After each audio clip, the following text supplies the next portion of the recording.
Pues nada, entonces, como siempre digo, buenas tardes a todos y bienvenidos a una nueva sesión del Club de Lecturas.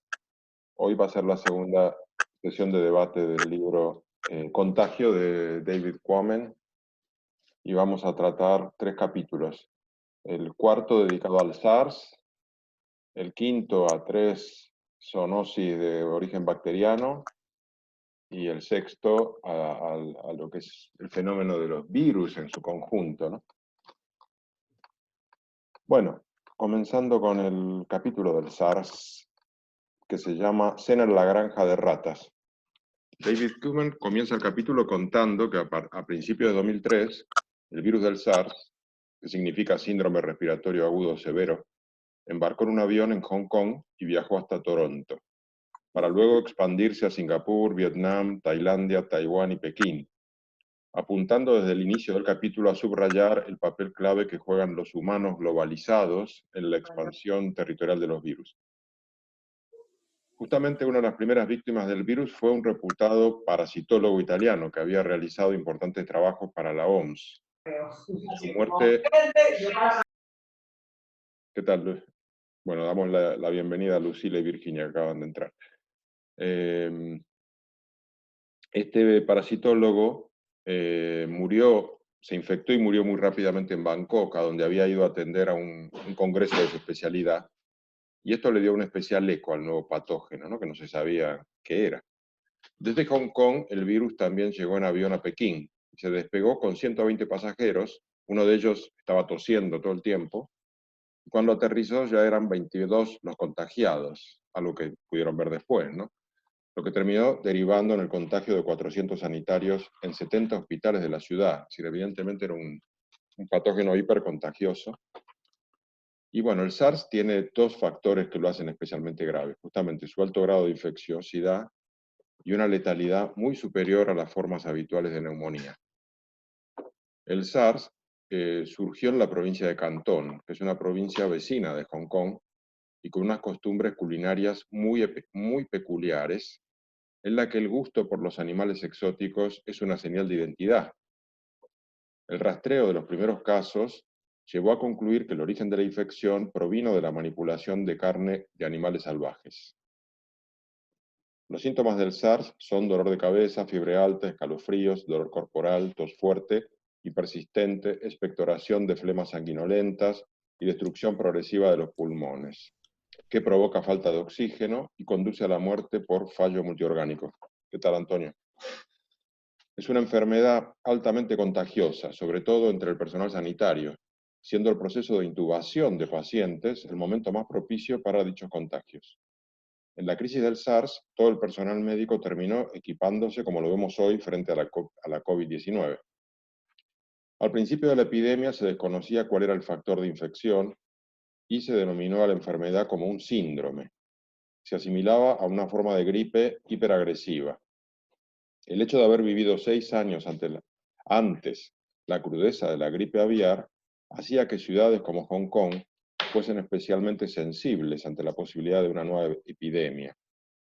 Ante aquella epidemia aviar, la solución había sido draconiana, ordenándose la eliminación de 1,5 millones de aves de corral, con lo que, sumado a un parón de 7 semanas para descontaminar las granjas y la baja tasa de contagio a humanos de aquel virus, logró terminar con la epidemia. Por el contrario, el nuevo agente de 2003 era muy contagioso entre humanos. Un equipo de la Universidad de Hong Kong comenzó a hacer cultivos celulares para buscar dicho agente. Con el tiempo se fue decantando por la idea de que se trataría de un virus de procedencia animal, es decir, un nuevo caso de zoonosis, hasta que finalmente se comprobó que se trataba de un coronavirus, al que bautizaron como SARS-CoV. El SARS-CoV fue el primer coronavirus causante de una enfermedad grave en humanos que se descubrió. Las primeras sospechas se centraron en la civeta de las palmeras, bueno, el nombre completo es civeta de las palmeras enmascarada, como si fuese el origen del virus. Es un animal salvaje muy apreciado en la cocina de Cantón, que está sumida esta provincia en la moda de los sabores silvestres, que en mandarín lo llaman ye wei. Y es un modo de obtener prestigio, prosperidad y buena suerte. David Quammen cita a Carl Greenfeld, que es el editor de el Time Asia, y que es un experto en nuevas tendencias asiáticas, entre otras las gastronómicas, y este experto dice que en el sur de China siempre se ha comido más variedad de animales que en prácticamente cualquier otro lugar del mundo. Durante la era de los sabores silvestres, el alcance, la variedad y la cantidad de animales salvajes consumidos aumentarían hasta incluir prácticamente a todas las especies de tierra, mar y aire. De hecho, en la provincia de Cantón había más de 2000 restaurantes especializados en este concepto de sabores silvestres que se aprovisionaban en mercados al aire libre de animales vivos. Al analizar los animales de estos mercados, se encontraron 6 civetas infectadas con coronavirus muy similar al SARS-CoV, lo que puso la mira en estos mamíferos como origen de la infección y se implantó la prohibición de su venta. El saldo final de la epidemia de SARS, en junio de 2003, fue de unas 8.098 personas infectadas, de las que murieron 774, que no parece que fuese un número terriblemente alto. Sin embargo, pocos meses después de haberla dada por superada, hubo un nuevo brote en diciembre en Cantón. El gobierno reaccionó en esta ocasión de un modo drástico, ordenando la erradicación de todas las granjas de civetas, y hubo más de 1000 civetas sacrificadas. El desahogo solo duró un año, cuando se descubrió que las civetas no eran el reservorio del virus, sino tan solo un intermediario, un huésped amplificador. La Universidad de Hong Kong comenzó a capturar y analizar a toda la fauna salvaje de los alrededores de Hong Kong, encontrando una pista fundamental. Los murciélagos de herradura estaban en su gran mayoría infectados por variantes de coronavirus del SARS-CoV, quedando claro que llevaban tiempo como reservorio y que la variante en humanos era solo una delgada rama de un árbol genealógico mucho más vasto que había evolucionado y mutado a lo largo de miles de años en esta población reservorio. David Quammen cuenta cómo acompañó a una delegación científica a capturar murciélagos en cuevas de la provincia de Cantón. En sus conclusiones sobre la epidemia de SARS, Quammen hace una advertencia que en plena pandemia por COVID-19 podemos valorar como acertadísima, y aquí es una cita textual de su libro que dice: es posible de esa historia mucho más oscura se acabe contando, probablemente no con este virus como protagonista, sino con otro distinto. Es de suponer que cuando llegue la próxima gran pandemia, es probable que se conforme a ese mismo y perverso patrón, el de la elevada infectividad antes de los síntomas notables, que le ayudará a moverse entre ciudades y aeropuertos como un ángel de la muerte. Es increíble, hay muchas frases en el libro que realmente pareciera como que David Quammen al menos tenía muy claro lo que iba a venir. La pregunta que yo quiero hacer es: ¿deberíamos cambiar nuestros hábitos alimenticios para controlar el riesgo de futuras zoonosis? ¿No podría ser la nueva alimentación uno de los ejes clave de la nueva normalidad? No sé si alguien quiere hacer algún comentario sobre el tema de alimentación, zoonosis y nueva normalidad. ¿O no tiene nada que ver? Seguimos comiendo civetas y todo lo que se nos ponga por delante. Pues a mí no me queda muy, Lucila, a mí no me queda muy claro, ¿eh? espera un segundo. Lucila, tú levantaste la mano, ¿no? Y luego Julio. No. Ah, no, vale. Julio, entonces. De lo que comentabas antes, al vocabulario español se traduce como ave que vuela a la cazuela, ¿no?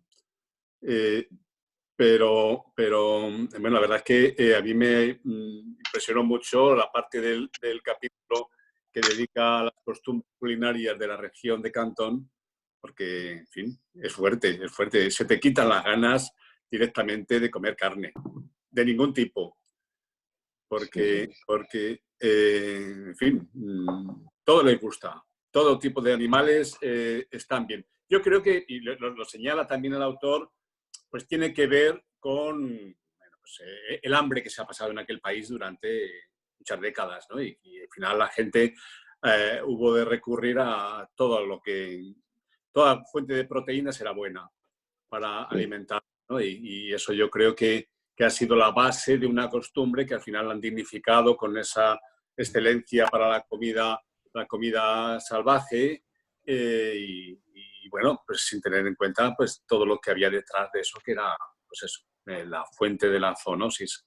Es un problema complejo que tiene que ver con hábitos culturales de aquel país, que durante mucho tiempo posiblemente produjo epidemias regionales que no nos afectaron al resto del mundo porque no existía la globalización. Además, China había sido un país bastante aislado y con múltiples enfermedades, múltiples calamidades de tipo natural, de todas las características, y probablemente quedara enmascarada dentro de una tragedia mayor, ¿no?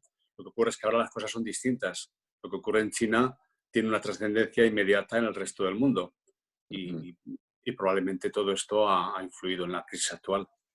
Sí, sí. A ver, creo que habíais pedido la palabra Magda y Antonio. Sí, Magda y luego Antonio. Vale, de acuerdo. Primero una pequeña puntualización geográfica. Guilin, del cual escribe Kwame, no está en Cantón, está en la provincia de Guangxi. También es sur de China, está bastante cerca de Cantón, pero no es Cantón. En Guilin, a ver, hay mercados de animales salvajes, pero tampoco creáis que todo el mundo está ahí completamente apasionado por la comida salvaje. La mayoría de los restaurantes de Guilin pues sirven una comida normal, bastantes vegetales, bastantes sopas, si es carne es pollo. Y luego hay otros restaurantes que sí que sirven comida exótica y sobre todo hay mercados efectivamente donde se puede comprar pues cualquier tipo de animales, pero eso no solo es en Guilin. Esto, y no solo es en China, es prácticamente en Asia o en el sudeste asiático entero, ¿no? Entonces, creo que no podemos ubicar todo en una zona muy determinada porque son costumbres que están muy extendidas en Asia de comer todo tipo de animales. Y yo no lo achacaría demasiado a tema de hambrunas. ¿Por qué?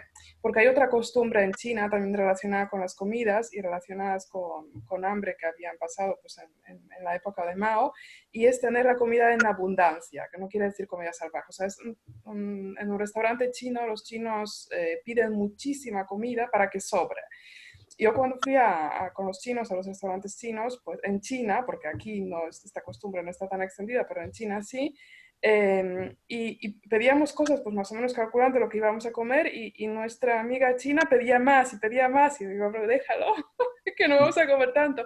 Y nos explicó, no, es que tiene que sobrar, porque si sobra, esto es el símbolo, pero sobrar lo que sea, arroz, cerveza, pues sopa, porque esto es, o sea, nosotros hemos pasado hambre y ahora tiene que sobrar la comida, porque si sobra quiere decir pues que ya tenemos suficiente comida y ya somos hombres y mujeres ricos y felices, ¿no? Por lo tanto, es esto el símbolo de hambre y no tanto comer animales salvajes. Y yo diría que sí que están bastante disponibles los animales salvajes, pero no se come de forma tan extendida como lo que pensamos. Y en el propio Guilin, el cual escribe el autor, pues tampoco es lo que abunda. O sea, son mercaditos que están escondidos, están en unas determinadas zonas de la ciudad, no tan accesibles, y pues no está todo lleno de animales salvajes.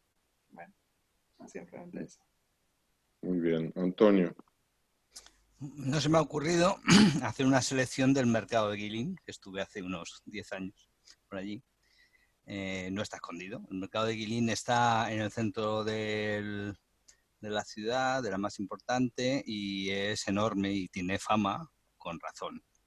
Los turistas íbamos allí básicamente a hacer fotografía de los bichos, porque es muy espectacular ver tantísima variedad de animales que no has visto en tu vida muchas veces y que están ahí vivos. O sea, es que yo creo que el kit de la cuestión es que están vivos, ¿no? Entonces es como ir a visitar un zoo realmente, porque están los animales vivos conviviendo. O sea, que no creo yo tanto que tenga que ver con la comida en sí, sino con el proceso a cómo llega la comida a tu plato, ¿no? Porque si hay muchísima gente que en estos mercados, digamos, tan llenos de gente y con tantos animales vivos por el medio, que los estás tocando y además como turista te animan, acércate, ¿no? Mira esta serpiente, mira estas arañas, ¿no? Mira estas cosas. Yo creo que ese contacto con los animales es demasiado intenso y quizá ahí es donde se produce el salto, más que en el hecho mismo de pasarlo por la parrilla y comértelo, ¿no? Digo yo, ¿eh? Que una vez pasado por la parrilla, pero vamos, no sé si me daría tiempo a buscar alguna foto para que vierais lo que era aquello, porque realmente ese mercado era una visita estrella de las excursiones, ¿no? El mercado de Guilin. Sí, sí, sí. Espera, Miguel y luego Magda.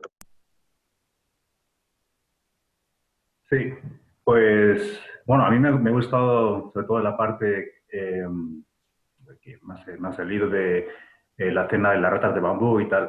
Lo que estaba pensando, en relación a lo que comentabais de la pregunta, es que por un lado, el gobierno chino, una de las primeras medidas que ha adoptado era la de prohibir el comercio de carne, o sea, con animales vivos, como se veía en estos mercados. Luego hay una incidencia de riesgo.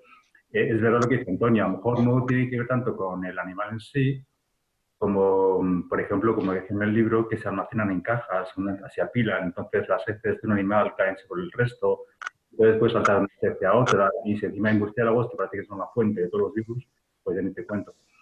Pero también me hace pensar sobre que en la historia del hombre, de algún modo, igual que ha domesticado animales y se ha servido de ellos para nutrirse o para obtener leche o lo que sea, de algún modo, el hombre se ha adaptado entiendo, a los tipos de bacterias o virus que habitan en estos animales que están domesticados. Si empiezas como decía Antonio, a tocar animales exóticos, raros, a los que el ser humano habitualmente no toca, pues es más probable o te arriesgas a que pueda haber un salto de un virus cuyo huésped es un animal que generalmente no tiene contacto con los seres humanos. Yo creo que sería un riesgo, sí sería inteligente controlarlo. Magda. Pues en este mercado que mencionas, Antonio, que yo estuve hace 3 años, ha cambiado. O sea, sí, evidentemente hay animales salvajes, pero están en la parte trasera, están escondidos, insisto, y se puede, o sea, ya no, los turistas entran solamente en la primera parte y luego, si tú quieres, accedes, pero o por la calle de atrás o te intentan aparar. O sea, han cambiado un poquito los usos y costumbres. Pero, y por ejemplo, la costumbre de la alimentación de animales salvajes, ¿continúa o se ha cuestionado con estos virus? Eso es algo que me gustaría saber. ¿O en la cultura china es resiliente, digamos, a todo esto y le da igual? Digamos, ¿esa costumbre de comer animales exóticos seguirá o no?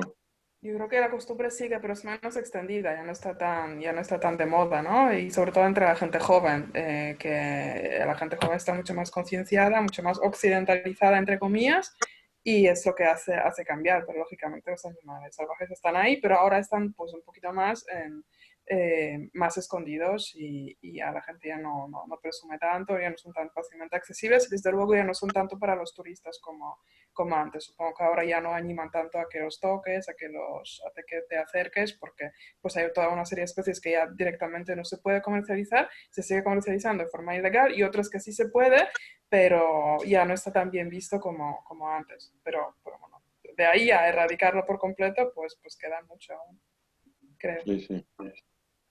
Sí, lo que me resulta muy sospechoso es que el SARS, que sí se ha demostrado que proviene de los murciélagos y tal, y es tan semejante, porque es la misma variedad de virus que el COVID-19, podría uno deducir que entonces este también proviene de algún animal salvaje en China.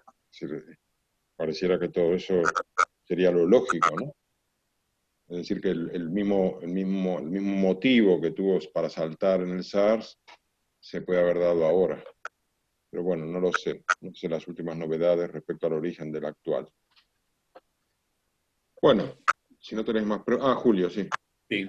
No, yo no sé, posiblemente tengamos poca información sobre las investigaciones que se están haciendo en este tema que comentas. Pero sí me sorprende que sobre el SARS haya una claridad absoluta por parte de todos los medios científicos del origen a través del murciélago como gran reservorio que lo transmitió a otro tipo de animales en situación de vida natural y a partir de ahí saltó al hombre. Y que no hayan, con la trascendencia que ha tenido esta última infección, que no hayan encontrado realmente la fuente, ni siquiera tienen claro qué animal de los que estaban en estos mercados que estáis comentando ha podido tener. Es decir, que hay todavía, al menos lo que ha llegado a la opinión pública, mucha ignorancia sobre el tema. De todas formas, yo creo, vamos, para mí este libro ha sido muy aleccionador, toda la explicación que está dando, porque me ha enseñado un montón de cosas de las que no tenía ni la menor idea. Y bueno, pues estos bichos malos, que son como lo definía un científico que explica en el libro, como decía, un virus es una mala noticia envuelta en una proteína, ¿no? Sí. Me parece que es una frase curiosa, pero acertada. En realidad, yo creo que desde el punto de vista de la naturaleza, pues las cosas son como son. Es decir, que ahora nos ataca porque nos ha hecho un daño tremendo, nos está haciendo un daño impresionante y con unas consecuencias de salud, económicas y a nivel mundial terribles. Pero bueno, yo creo que el bicho está ahí. No es ni bueno ni malo como nada en la naturaleza. La naturaleza no tiene objetivos, ni tiene intención, ni tiene finalidades. Están ahí. Entonces, este bicho, hasta donde he podido entender, ni siquiera utiliza al hombre como un destino interesante para él. La infección al ser humano, para él no es muy interesante porque es, digamos, muy finalista. Muere con nosotros, no se propaga más, aunque en este caso pues, ha tenido mucho éxito porque ha encontrado un ecosistema en el ser humano fantástico, que le ha transportado a todas partes y que ha sido muy receptivo a la infección. Receptivo sobre todo, a diferencia del SARS inicial, parece ser que la gravedad de la situación actual es que los tiempos en los que actúa el bicho, de llamarlo de alguna manera, son distintos al SARS. El SARS, si fue acotada a tiempo esa enfermedad, fue por muchos factores. Probablemente porque las condiciones sanitarias de algunos de los territorios en donde actuó pues eran muy buenas y se pudo delimitar el alcance de la infección. Hubo un seguimiento muy próximo de la gente infectada y finalmente pues, quedó zanjado. Pero probablemente la razón principal es que, a diferencia del COVID actual, los síntomas aparecían previamente a la infección. Es decir, que uno sentía dolor de cabeza, fiebre y todo esto, y en los días siguientes, en los 2 o 3 días siguientes, comenzaba a infectar con el SARS. Con el COVID sabemos que las cosas son distintas, que hay un periodo de 15 días en los que cualquier paciente cualquier enfermo puede infectar y luego empieza a manifestarse los síntomas. Y ahí es donde la estamos liando parda. Sí, es verdad. Estoy viendo una noticia que mandaste, Virginia, que dice que Wuhan, en el punto de mira, prohíbe el consumo de animales salvajes. Esto creo que es de ahora, ¿no? Sí, es de ahora. Bueno. No sé si tengo audio. Sí, te escucho bien. Perfecto. Ah, bueno. Está muy buena la noticia. Bien. Pero no en todo China, solo en el punto este lo prohibieron. Sí, en Wuhan. Sí, Miguel, habías pedido la palabra, ¿no? Sí, a mí me llama la atención claro, comentabas que, Julio, que en el COVID-19 pues hay un periodo de incubación y a veces hay asintomáticos, a veces contagias antes de tener síntomas. Claro, a mí me sorprende en este caso, en el SARS de 2003, la gente tenía síntomas, pero decían una neumonía y como no encajaban lo que conocían, pues atípica. Claro, entre que se cataloga, se distingue, se localiza el origen, ya estás perdido. O sea, lo que está muy bien es que leyendo el libro haces la trazabilidad de dónde empiezan diferentes focos, cómo se van ramificando y cómo se hace incontrolable. A mí me preguntaba, bueno, ¿y esto cómo se consigue controlar? ¿Y por qué el COVID-19 no? Supongo que quizá porque su tasa de contagio era menor o porque se han dado otras circunstancias que han hecho que aparecieran varios focos, pero la enfermedad, por cómo la describen, era muy similar en cuanto a los síntomas, la falta de respiración, ataque a los pulmones, cocción con sangre. No sé, hay una escena que describen de lo que llaman, otro concepto que me ha llamado la atención, de un supercontagiador, que había personas que tenían más capacidad de contagiar que el resto. O sea, yo no hablo de una R sub 0 de 1, 2, 3, sino a lo mejor contagiaba a 30 o 40. Y pues familiares, todos los que visitaban, todos médicos, se ven contagiados. Entonces, bueno, son casos, no sé si luego después se ha llegado a conocer o entender por qué ocurre así, pero está claro que los virus tampoco afectan igual a todas las personas. No sé, me quedó un poco esa curiosidad, ¿no? De por qué este virus se pudo contener, que aquí pasó como algo, bueno, eso es algo ahí de Asia, de China, eso aquí no. Y todos pensábamos lo mismo, que esto pues estaba en China, hasta que en el salto de Italia, pues no pensamos que pudiera tener mayor alcance. No, No, yo creo que la clave es lo que decía Julio, de que el COVID-19 se contagia antes de desarrollar síntomas, porque eso realmente es gravísimo, digamos. Eso hace que tú creas que alguien está bien y en realidad está contagiando a otros y la única manera es separarte de esa persona, pero ¿cómo te vas a separar si no tienes síntomas, no? Entonces yo creo que esa es la clave de que este virus sea mucho más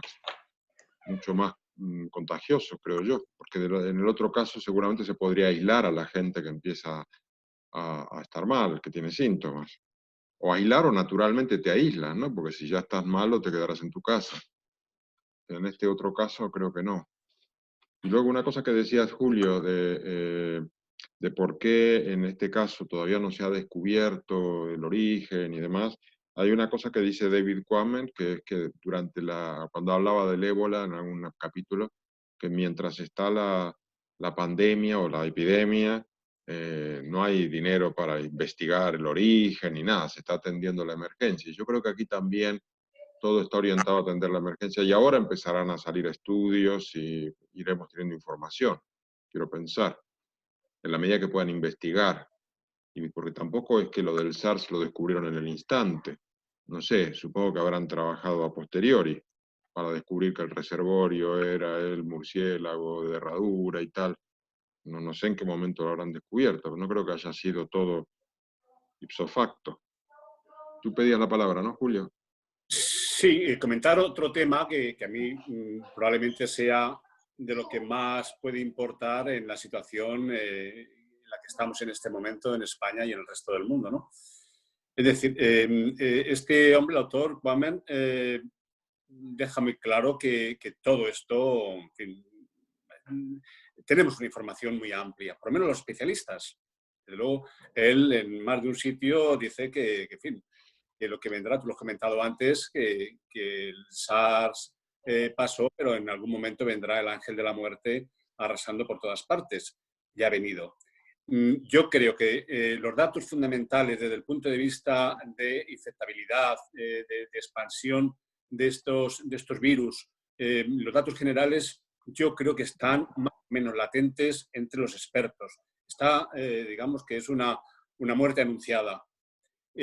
Lo que me sorprende es que las autoridades no hayan tomado ningún tipo de medidas y que les haya pillado tan sin nada, sin defensas, que nos hayan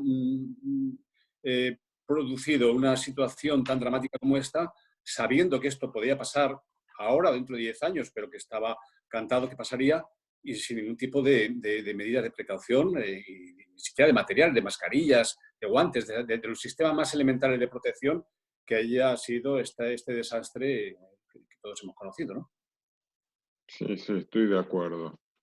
Sobre todo cuando ya pasó en otros países que realmente lo sufrieron, era evidente. Pero bueno.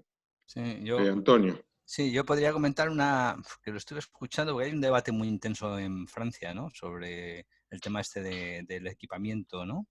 Es que además está circulando constantemente por la televisión y por algunos sitios. O sea, hace como 3 o 4 años la ministra de Sanidad pedía incrementar el equipamiento ante una posible epidemia, ¿no?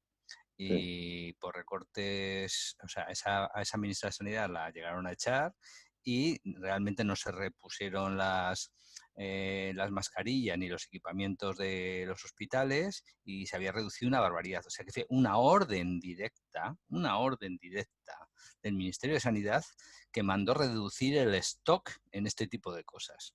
Entonces, claro, la bronca que hay allí montada es monumental, porque había una ministra a la que echaron que sabía muy bien lo que estaba diciendo. Pero claro, como era bastante dinero, o sea, no bastante, era dinero, pues había que ahorrar por todos los lados, decidieron que qué tontería, ¿no? Tener ese stock ahí que nunca se iba a utilizar. Y hay una bronca montada considerable con ese tema. Sí, lo entiendo. Bueno, si os parece, pasamos al capítulo 5, que es el ciervo, el loro y el niño de al lado. David Quammen defiende que el ritmo de nuevas enfermedades zoonóticas se ha acelerado en las últimas décadas. Que eso es algo que me gustaría tener más datos, porque él lo dice, pero de una manera un poco así, por ahora no hay una confirmación rotunda. No, dice, pero explica también que no es un fenómeno nuevo, y en este capítulo da 3 ejemplos de zoonosis pasadas producidas por bacterias. La primera, la fiebre Q, surgida en 1933 en Australia, que producía síntomas parecidos al tifus y que se contagia a través del ganado vacuno. La segunda, la citacosis, surgida a fines del siglo XIX, que alcanzó a convertirse en una epidemia global en 1930, con gran incidencia en los Estados Unidos, y que la transmiten los loros. Y la tercera, la enfermedad de Lyme, no sé, Lyme será, surgida a mediados de los 70 en Estados Unidos. Sus efectos son los de la artritis reumatoide en niños y jóvenes. Se transmite por la picadura de garrapatas. Quammen cuenta la historia de un eminente biólogo australiano, cuyos estudios fueron clave en relación a la citacosis y a la fiebre Q, un tal Frank McFarlane, ¿no? Este McFarlane identificó que el patógeno involucrado en ambas enfermedades era una bacteria con características muy similares. La fiebre Q, lejos de estar superada, volvió a resurgir hace poco, en el 2007, en Países Bajos, y en esta nueva ocasión transmitida por vacas lecheras y especialmente por cabras en su mayor parte. A estas alturas, se daba por hecho que los antibióticos acabarían con las bacterias que originan esta enfermedad, que es la Coxiella burnetii, pero no resultó tan sencillo. Quammen cuenta cómo en 1984 la fijación de cuotas por parte de la Comunidad Europea llevaron al sector en Países Bajos a realizar un cambio drástico, ¿no? Reemplazando las vacas lecheras por cabras. La fiebre porcina luego, a fines del siglo XX, incentivó aún más esta reconversión, también del sector porcino al de cría de cabras, lo que llevó la población de cabras del país, que era de 7.000 ejemplares en 1983, a 374.000 en 2009, de las cuales 230.000 eran cabras lecheras. La bacteria Coxiella burnetii provoca abortos prematuros en las cabras, y al estar depositadas en forma masiva en el material placentario, se esparce al exterior al producirse el aborto. Un solo gramo de placenta de una cabra que aborte puede contener hasta 1.000 millones de partículas bacterianas. También se transmite a través de las heces, de la leche, la orina y durante los partos normales. La transmisión de la enfermedad tiene su vehículo en las granjas de producción ganadera. Quammen destaca un dato interesante, que la bacteria de la fiebre Q se ha estudiado como arma química y fue considerada por la secta japonesa Aum Shinrikyo antes de decidirse por el gas sarín para el ataque que hizo en el metro de Tokio en 1995. ¿Por qué? Porque su modo de transmisión es por el aire. El brote en Países Bajos se extendió durante 3 años, provocando la muerte de 2 personas. Una letalidad de 12 personas, pasa que lo escribí mal, de 12 personas. Una letalidad que es alta considerando la respuesta a los antibióticos que deberían tener las bacterias. Pero tiene una capacidad de resistencia que se debe a que esta bacteria es intracelular, es decir, se reproduce como los virus dentro de las células, aunque siguiendo otros mecanismos. De este modo, no se esparce a través del torrente sanguíneo o en el intestino, donde quedaría más expuesta a la acción de los antibióticos. O sea, ante la evolución descontrolada de la epidemia, en diciembre de 2009 se prohibió la cría de cabras, y una semana después se ordenó el sacrificio de todas las cabras preñadas. A pesar de ello, la bacteria persistió, comprobándose su capacidad para adaptarse a variados huéspedes, tales como vacas, roedores, aves, amebas y garrapatas. Quammen trae a colación los libros publicados en su momento por McFarlane, uno de ellos convertido en un libro señero en la investigación de la zoonosis y sus causas. El libro se llama Biological Aspects of Infectious Disease, que fue publicado en 1940, pero luego reeditado en 1972 como Historia Natural de la Enfermedad Infecciosa. En su libro, McFarlane defiende la hipótesis de que el ser humano, con su propia actividad de producción de animales de cría en condiciones de cautividad y hacinamiento, y el permanente cambio al que somete a las especies involucradas, genera las condiciones que propician el desarrollo y la transmisión de infecciones zoonóticas, hipótesis a la que Quammen adhiere diciendo que la disrupción causada por los seres humanos es un agente de liberación de epidemias, que yo sintetizaría con otra frase que él dice al principio, esta de que Si tú sacudes un árbol, caen cosas. La enfermedad de Lyme no fue estudiada por McFarlane, pero Quammen la agrupa con la citacosis y la fiebre Q, que son las dos que él estudió, por las similitudes que tiene. La bacteria que produce la enfermedad de Lyme es la Borrelia burgdorferi, es anómala y astuta, dice. En Estados Unidos es un problema que sigue de actualidad, con 20.000 casos anuales que se vienen repitiendo en durante un periodo de 10 años. El primer caso registrado se remonta a 1909 en Suecia. Dice, el proceso infeccioso se manifiesta al principio como una erupción cutánea, como una mancha rosada en forma de círculos concéntricos que se expande. Es recién en 1976 cuando se detecta que la infección la produce la picadura de una garrapata, en concreto la conocida como garrapata de los ciervos. Análisis a finales de los 70 encontraron la presencia masiva de un tipo de espiroquetas, que es la misma variedad de bacterias que produce la sífilis, por ejemplo, en este tipo de garrapatas.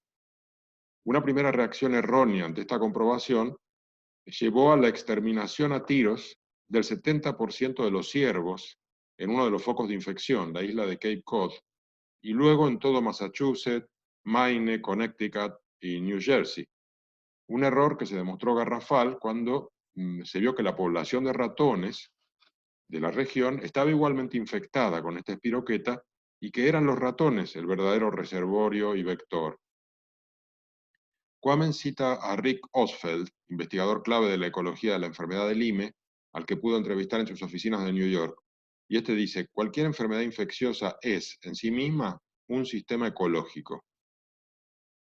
Dedicado al estudio de las garrapatas, Osfeld descubrió cómo las mismas tienen diversas fases en su desarrollo, y para cada una de ellas recurren a reservorios diferentes. Las musarañas y los ratones de patas blancas en su fase larvaria, y los ciervos de patas blancas en su etapa adulta, porque actúan como lugar de encuentro entre las garrapatas macho y hembra y permiten su apareamiento. Y hace una frase muy divertida ahí, Quammen, de que los ciervos de pata blanca parecen, durante la época de apareamiento, parecen un club de estos de solteros, donde se encuentran todos. El ciclo ecológico se complejizó aún más cuando Osfeld descubrió que la infección por Borrelia burgdorferi no es hereditaria y que el modo de contraer la infección se produce con la picadura a un ratón infectado. Es decir, las garrapatas nacen siempre sanas, pero vuelven a infectarse de los huéspedes a los que habían infectado sus padres, digamos.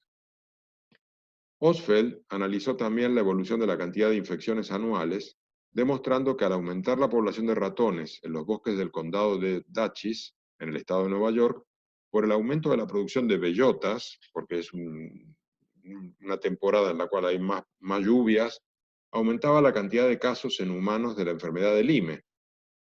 En su entrevista con Osfeld, Quammen le preguntó qué medidas preventivas deberían tomar los vecinos de estos bosques para evitar estos contagios, a lo que Osfeld respondió que la clave es garantizar la diversidad ecológica de los mismos, en la que se admitan poblaciones sanas de búhos, zorros, halcones, comadrejas y diversos tipos de ardilla, los componentes de la comunidad que regulan la población de ratones.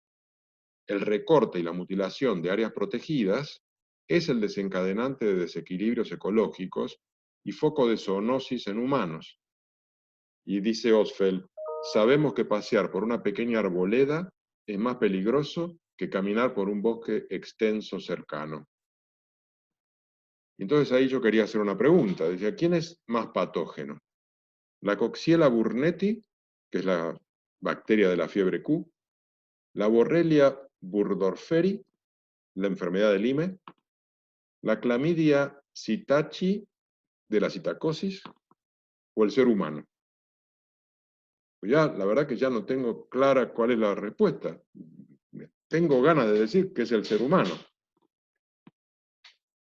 Magda. Y antes de contestar a la pregunta, os puedo contar un poco la experiencia polaca con la enfermedad de Lyme, que se ha vuelto una enfermedad endémica y común en Polonia los últimos años. O sea, siempre ha sido transmitida por garrapatas. Nosotros tenemos muchas garrapatas en los bosques, pero antes la incidencia en las garrapatas y en consecuencia en los humanos era muy baja, de manera que, no sé, yo pasaba mucho tiempo en los o sea, pasaba mucho por los bosques en mi infancia y solamente en 2 ocasiones he llegado con las garrapatas adheridas, ¿no? Porque son unos bichos que no es que pican, es que se meten debajo de la piel, chupan sangre y entonces si no normalmente los ves a cabo de 24 horas porque se hinchan y se hacen como unos bultitos, pero si no los ves, pues se desprenden, pero habitualmente pues los detectas y los tienes que quitar de una determinada manera. Pues solamente me ha pasado 2 veces como niña, pero ya con los 18 años haciendo esa actividad me fui a estudiar al parque, llevé unos libros, y en el parque, no en el bosque, que siempre se decía que las garrapatas solo estaban en el bosque. Pues eso fue en los años 80. En los años 90, a finales de los años 90, estaba con mis libros tranquilamente en el parque y al cabo de 2 horas más o menos me di cuenta que o sea, que tenía un montón de cosas negras, pequeñitas, y eran garrapatas, pero eran cientos de garrapatas. Ninguno, o sea, con la garrapata sí o sea, dieron más o menos al cabo de las 24 horas, porque primero caminan por la piel y buscan un sitio sensible para meterse, se meten pues en las axilas o en los sitios más delicados.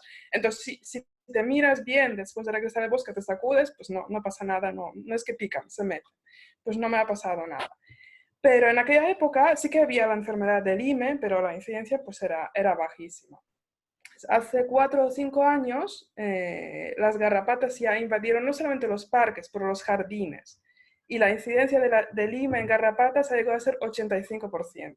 De manera que ahora el procedimiento estándar en Polonia es cuando se te adhiere una garrapata, la tienes que quitar, y hay tantas garrapatas que ya en el periódico diario, tipo El País, el equivalente del País, añaden en verano, porque las garrapatas pues, tienen periodo de que se multiplican en abril y luego en agosto, pues en las ediciones diarias veraniegas en Polonia hay una pequeña herramienta para quitarse la garrapata, para que veáis, o sea, un poco el nivel, ¿no? Y esta garrapata, una vez sacada, se lleva al laboratorio para determinar si tiene Lyme o no tiene Lyme, y si tiene Lyme ya enseguida se empieza el tratamiento con los antibióticos. Yo conozco gente, no me he enfermado yo, pero sí en mi entorno hay gente que se ha enfermado. Aquí lo importante es la detección temprana, es un tratamiento largo de antibióticos, pero la detección temprana pues evita a largo plazo esas reumas concurrentes y los malestares. Pero ¿cuál fue el problema aquí? O sea, realmente, el hombre ha invadido el entorno. ¿Por qué se han multiplicado tantas las garrapatas? ¿Por qué no solamente se multiplicaron, sino se enfermaron tantas garrapatas? O sea, es un caso, ¿no?, curioso, como en el periodo de 20 años, una enfermedad que era marginal, como la encefalitis japonesa, que también la tenemos en Polonia, también la transmiten las garrapatas, pero bueno, la incidencia sigue siendo mínima, pues con Lyme ha sido exponencial. Bueno, no he contestado la pregunta, pero quería contaros esta anécdota parece de Lyme. súper. Es un enigma que había que planteárselo a David Quammen. Digamos, no está resuelto. Digamos, ¿qué es lo que pasó? Me parece muy interesante. No lo sé. Ahora el otro día que yo salí a caminar por aquí, alguien me dijo, cuidado, no camines mucho por la zona donde hay maleza alta, ten cuidado con las garrapatas. Luego ya cuando leí esto ya me volví paranoico. Pero bueno, ya para paranoias, el otro día se me ocurrió salir a caminar muy tarde y crucé las vías del tren, que hay una especie de túnel, que es largo y oscuro y tiene su punto de aventura. Cuando éramos pequeños, las chicas eran pequeñas, cruzar eso era como una cosa de... Pero bueno, yo se supone que soy grande, soy adulto, no tengo problema, lo voy a cruzar. Pero claro, al cruzarlo solo y ya muy de noche, muy oscuro, es una sensación horrible. Y lo peor es que ahí me di cuenta que ese túnel se llena de murciélagos de noche. Y no los ves porque ellos tampoco te ven a ti. Lo que pasa es que ellos sí te ubican, pero yo no a ellos. El tema es que estaban revoloteando y de vez en cuando algunos me parecía que me rozaba. Digo, chao, yo tengo que ir directo al hospital. Salgo de aquí y voy corriendo al hospital. En fin.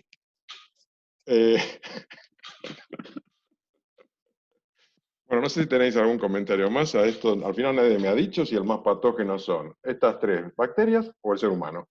Nadie se anima a decirlo. Yo voto por el ser humano. Lo que pasa es que como soy humano no voy a castigarme a mí mismo. Lo que sí hago es reconocer que somos el más patógeno. ¿Pero por qué? ¿Por qué? Explícate, ¿porque nosotros mordemos a algún bicho por ahí y le transmitimos alguna bacteria, algún virus o qué? No, porque nos los cargamos directamente. Ya, Es decir, pero no tenemos estas técnicas tan sofisticadas de morder a los animales y transmitirles virus y cosas, No, ¿no? son otras técnicas de exterminio, más eficaces. Quizás. Bueno, Quizás la siguiente, sí, sí, no. no, la siguiente pregunta está relacionada con esta, y es, si la especie humana desapareciera de la Tierra, ¿crees que alguna especie nos echaría de menos? ¿Algún ciclo ecológico se vería alterado por nuestra ausencia? Porque la verdad que yo estaba pensando, Quammen dice que, y me resulta súper interesante, que los virus y los animales forman todos un ciclo de equilibrio, ¿no? Que tiende al equilibrio en la medida que no lo alteres. Pero el ser humano forma parte de algún ciclo. Pues ya pienso que ya ni eso. Con lo cual, si nos vamos, no se va a acordar ni el tato. No sé, es una pregunta, pero digamos, nosotros formamos parte de algún ciclo, porque me pareciera que estamos divorciados de la naturaleza. Sí, Fermín. Yo creo que los que nos echarán de menos serán los virus, el SARS-CoV-2, el SARS-CoV-1, todos estos nos echarán de menos si faltamos nosotros. Somos parte del ciclo. Evidentemente se ha desequilibrado, pero probablemente algún día pues estos puedan con nosotros y se restablezca el sistema, ¿no? No lo sé. Julio. Magda luego. No lo sé. La verdad es que tampoco quiero, me pasa como Antonio, autoinculparnos como especie, ¿no? Porque en fin, nadie está obligado a acusarse a sí mismo, ¿no? Según la jurisprudencia. Humana, la jurisprudencia humana. Eso era, humana. Pero estos días veía desde mi ventana a los conejos. Aquí en Pozuelo, como en muchos otros sitios, hay una invasión de conejos bárbara. Y entonces, bueno, pues hasta estos días del confinamiento nuestro, pues tenían sus espacios, campo y tal. Pero desde que dejó de haber gente por la calle, es que se han hecho los dueños. En la piscina. No hace falta nada más que 15 días para que hayan recorrido. Bueno, aquí en la zona donde vivimos tenemos una pequeña urbanización con una piscina. Bueno, pues el césped de la piscina estaba siendo el alimento de estos conejos. Quiero decir, eso, más los jabalíes, más los ciervos, tardan 15 días, igual que las zarzas en un camino no transitado, tardan 15 días en invadir el espacio que es más lógico para ellos. Sí. Y en cuanto a la actuación del hombre en el medio, pues ni siquiera con otros animales, con otros hombres. Es decir, la llegada, tema que me parece que se ha estudiado antes de que entráramos nosotros, la llegada de los europeos a América, pues, en fin, produjo una tragedia, yo creo, como ninguna otra en la historia de la humanidad, en la que un continente entero prácticamente se despobló de la población nativa, como consecuencia de muchas cosas, pero entre otras, de forma muy importante, por los patógenos que llevamos allí, microorganismos que llevamos allí y que produjeron pues, la desaparición completa de poblaciones amerindias. O sea que sí somos un pelín agresivos, Bueno, ya conseguí a alguien. Pelín. Bien. Magda. Yo creo que nuestra intervención pues, es indudablemente desastrosa en el medio ambiente. Creo que en cadena trófica pues, tal vez no nos echarían los animales de menos, pero todos los que dependen de nosotros, todos los animales de la granja, de la ganadería, todos los que, incluso los salvajes que hemos hecho dependientes de nosotros, porque estamos nutriendo muchísimos animales. Todos los animales del zoo, ¿no? Que por suerte la figura del zoo tiende a desaparecer. En Barcelona ya dijeron que no se renovarán los animales, que es el zoo durará hasta que los animales mueran, pero hay muchos animales que dependen del hombre en el mundo, entonces estos que dependen de la alimentación del hombre, pues desafortunadamente nos echarían de menos, los otros no. Uh-huh. Bueno, muy bien. Pues nada, seguimos entonces con el capítulo 6, que es viralización. Dice, hasta bien entrado el siglo XX, los virus eran grandes desconocidos, aquí la he pifiado bien. 200 años antes, científicos como Pasteur habían desarrollado incluso vacunas contra enfermedades víricas, como por ejemplo la rabia, sin tener ni idea de cuál era el verdadero patógeno. En 1902, William Gorgas eliminó la fiebre amarilla de Cuba mediante un programa de exterminio de mosquitos, sin saber nada del virus que la provocaba. Los expertos no se ponen de acuerdo sobre si los virus son organismos vivos o no. David Quammen mantiene que, si no están vivos, al menos actúan como si lo estuvieran, y su gran meta es luchar por sobrevivir. Para ello parasitan, compiten, atacan, esquivan y luchan. Etimológicamente, virus proviene del latín, significa veneno, savia, líquido viscoso. Justamente sus efectos perjudiciales se detectaron mucho antes que los propios virus, como fue con la viruela, la rabia o el sarampión. Recién a fines del siglo XIX, de la mano de Koch, Pasteur y Lister, entre otros, comenzaron a poner las bases empíricas de lo que por aquel entonces pasó a denominarse la teoría microbiana. Los estudios de la enfermedad del mosaico del tabaco sirvieron para comprobar la diferencia de tamaño entre bacterias y virus, que permitía que aquellas pudiesen ser filtradas, mientras con los virus era imposible hacerlo, pues superaban cualquier tipo de filtro. La primera infección viral identificada fue la de la fiebre amarilla en 1901, detectándose su transmisión a través de mosquitos. Abro un paréntesis y digo que siempre mi abuela contaba que la epidemia de fiebre amarilla en Buenos Aires. No sé exactamente cuándo fue, pero bueno, será por esa época. Con lo cual fue bastante global. No sé. Los virus no crecen en un medio de nutrientes como lo hacen las bacterias, porque solo pueden replicarse en el interior de una célula. Son, dice David Quammen, un parásito intracelular estricto. Carece de maquinaria reproductiva propia, por lo que se dedica a gorronear, robar. El virus medio es 10 veces más pequeño que una bacteria media, midiendo entre 15 y 300 nanómetros. Y dice que los virus afrontan 4 desafíos básicos en su existencia. La primera, cómo pasar de un huésped a otro. El segundo, cómo apropiarse de los recursos de la célula del huésped para poder reproducir copias de sí mismo. El tercero, cómo volver a salir de la célula y afuera del huésped. Y el cuarto, cómo pasar a un siguiente huésped. David Quammen cita la definición de Peter Medawar, un biólogo británico que obtuvo el premio Nobel el mismo año que Macfarlane, y dice que un virus es una mala noticia envuelta en una proteína. Justamente la envoltura proteica se denomina cápside y cumple una función clave en la capacidad del virus para penetrar una célula. Define además la forma exterior del virus. Las púas de la envoltura hacen las veces de llave para poder entrar en las células. Sin embargo, a la vez que son un arma, son también el punto débil al que apunta la respuesta inmune como principal objetivo. Justamente los anticuerpos producidos por los glóbulos blancos son moléculas que se aferran a las púas y evitan que un virión se apodere de una célula. Al carecer de paredes celulares, los virus son inmunes a los efectos de los antibióticos. En su interior, el virus solo dispone de material genético con las instrucciones para crear nuevos viriones idénticos a sí mismo, instrucciones que solo pueden ponerse en marcha cuando logran insertarse en el mecanismo de una célula viva. Según el tipo de virus, el código de reproducción puede ser ADN o ARN, dependiendo de ello la tasa de mutación, siendo muy superior en los segundos, es decir, en los de ARN. Los virus ARN evolucionan más deprisa de cualquier otro organismo en la Tierra, es lo que los hace tan inestables, volubles y molestos. Los virus se alojan en un reservorio, con el que los ajustes evolutivos mutuos, desarrollados tras muchas generaciones, han generado una situación de equilibrio ecológico de no agresión.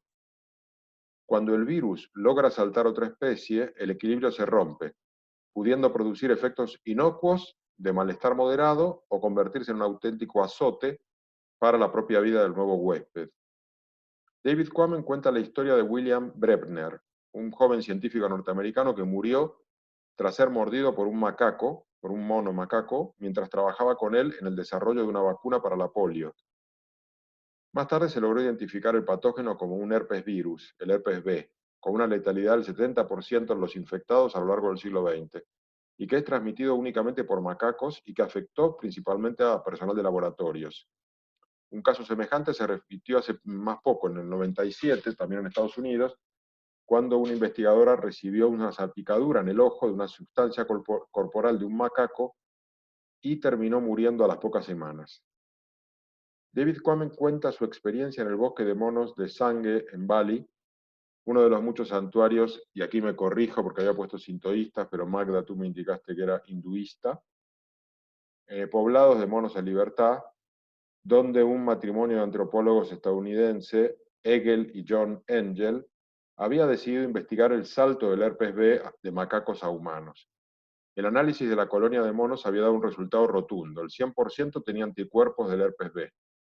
Sin embargo, por el momento no se han reportado contagios de herpes B de monos a humanos en estos santuarios, algo extremadamente sorprendente para David Quammen. Además del virus del herpes B, también comprobaron que la mayoría de la colonia tenía anticuerpos de otro virus, el llamado virus espumoso del simio. Los antropólogos explicaron a Quammen que el objetivo de su investigación era determinar indicadores de transmisión. Estamos buscando la próxima gran pandemia, le dijeron.